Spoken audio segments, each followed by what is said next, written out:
Hello and welcome back to another episode. Now today I just want to do something relaxing. I just want to sit down, chill out, do something a bit of fun and maybe have a bit of a chat, see where the video takes us. And to be honest, the perfect opportunity presented itself this morning in the shape of an unopened Christmas present.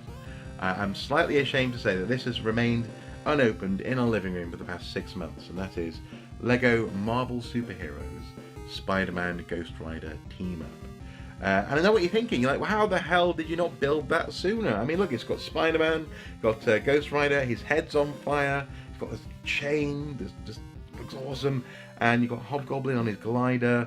How the heck, how? And the answer is, I've been adulting. I've been far too busy being an adult, sadly. But today that changes. Today I'm going to put the adult back in the box and take out of the box the Lego set. So yeah, let's just sit down and make this happen.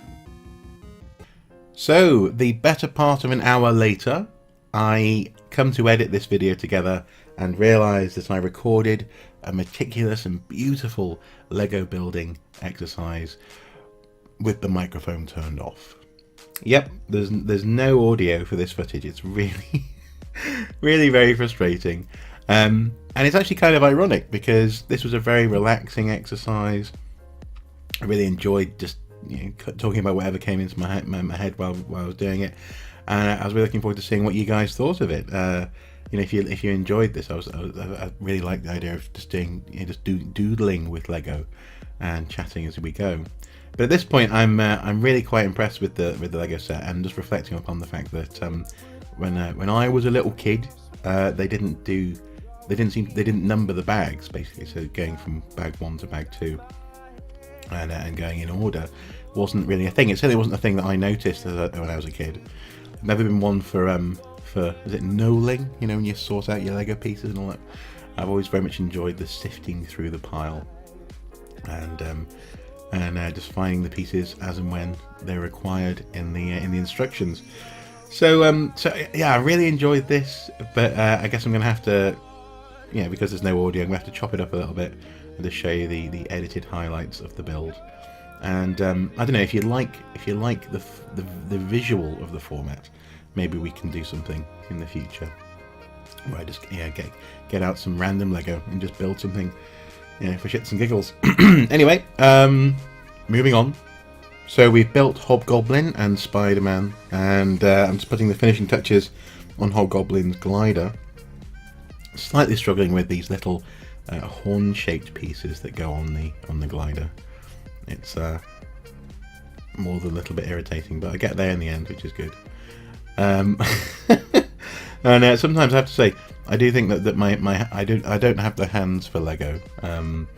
Those big, slightly sunburned archaeologist hands. Sometimes the Lego is a bit fiddly, but I love it. I still, Lego is for everyone and for all ages. I think it's just brilliant. So yeah, it's at times it was a bit frustrating, but we proceeded. So this is actually the second Lego set I've put together in 2 weeks, and both of them were unopened Christmas presents. The previous one was the Hulkbuster versus the Hulk, so Iron Man versus the Hulk, with a little bit of Scarlet Witch thrown in Lego set.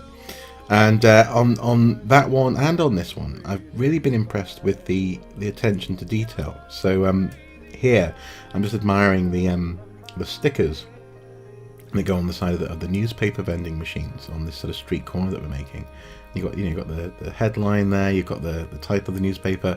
It's attention to detail, which I think has always been there in Lego, but I think as the techniques of making Lego, presumably in the factory, have improved, they've been able to really just go to town on these really pleasing little details that just bring their Lego sets to life. So I think here I am marveling at the headline on this one, Spider Menace, from the Daily Bugle, if it'll just come into focus. There you go.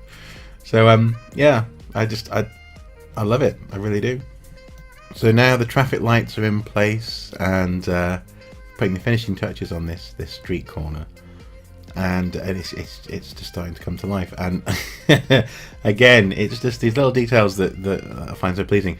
You have two of each newspapers. You have two newspapers. They have the Bugle and the Frontline, and then each newspaper has two sort of stick-on versions of the newspaper, which go into the into little letterbox newspaper dispensers, ready to be scattered all over the floor in the ensuing battle between Spider-Man, Hobgoblin, and the Ghost Rider. It just brings a smile to my face. We've just put the finishing touches on the Ghost Rider minifig, and that head comes with those flames as part of it. The flames bursting out of the back of the skull, just excellent. Really brutal see-through chain there as well for the Ghost Rider. And now we're starting to build the bike, and this bike really is a thing of beauty. Right from the first sort of the orange plate there that you start to build these bits onto, there's a plan that's unfolding, and this is something actually that I mentioned in the sort of the real-time video, is the way that you really get to understand the beauty of the design and the designer's thought process through the building. This is something. This is where I suppose I engage with pre-designed Lego sets as an adult, is in understanding the logic. So those three holes there that are on the sort of the dark grey piece on the bike just there, they're integral later on in actually plugging the bike together. It's just a thing of beauty, it really is. For example, at this stage here, the Lego set is such that we're sort of building out and creating this sort of wedge shape. I'm sort of trying to illustrate it there with my fingers, so that the bike is taking on a slightly sort of almost like an organic, almost like a belly kind of coming out from the bike. It's kind of hard to explain, but it's these sort of fins, these plates, the way that they're strategically used to make the shape is so elegant, so clever, and something which I just really appreciate. And it really just, it's a subtlety that just adds to the overall effect. And so here, those holes that I was mentioning at the beginning of the bike build come into play. We've got the rear axle pretty much ready to go, and I'm just sort of just testing the alignment of the wheel there. I think it was slightly sticking. I wanted to make sure it was rolling nice and smoothly. And so now, quite simply, just by putting in a couple of plug pieces, 3 in all, those 3 will slot in beautifully into the back of the bike. And so right from that very start of building the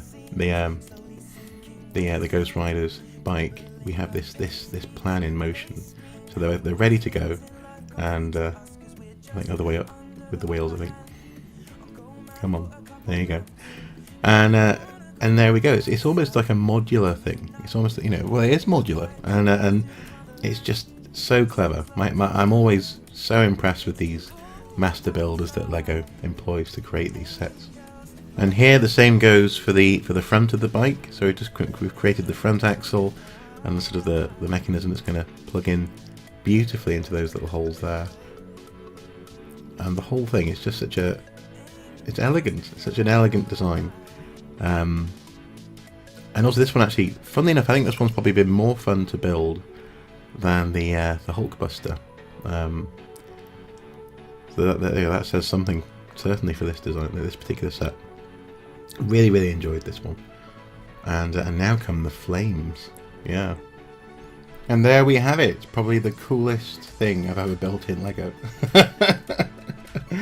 No, it's a shame that I couldn't share all the different steps of the process with you and all my thoughts and frankly all the things that came to mind as I was building this, because I was also talking about the fact that in the coming days actually we're going on holiday. We're going to be in Northern Ireland visiting the in-laws, and my plan is to have a proper good old relax. Maybe take the Wii U, not necessarily so I can use the TV. It's very much a communal television, but I can play Legend of Zelda Breath of the Wild on the gamepad, for example. Take some books, take some graphic novels, take some other computer games, and just have a nice solid week of relaxing. I think that's got to be the plan, and I look forward to coming back and diving into some more interesting videos. In fact, actually, in the near future, I'm going to be recording another one of the Else Realm Diner series with my friend Paul, and I have a few topics that I want to, what topics, books, videos, ideas, memories that I want to sort of cover in the near future, and hopefully, hopefully after this nice holiday, I'll be recharged and ready to dive back in. But this has been a pleasure. Really enjoyed building this afternoon, even if I couldn't share the whole process properly. And it was just what the doctor ordered. It was precisely what I needed this afternoon, after a couple of weeks of really solid, intense work, during actually one of the hottest, the hottest day of my lifetime. There was a record-breaking temperatures in Britain over the past couple of weeks. So, yeah, just what I needed. Anyway, guys, as ever, until next time, do take care. Bye-bye.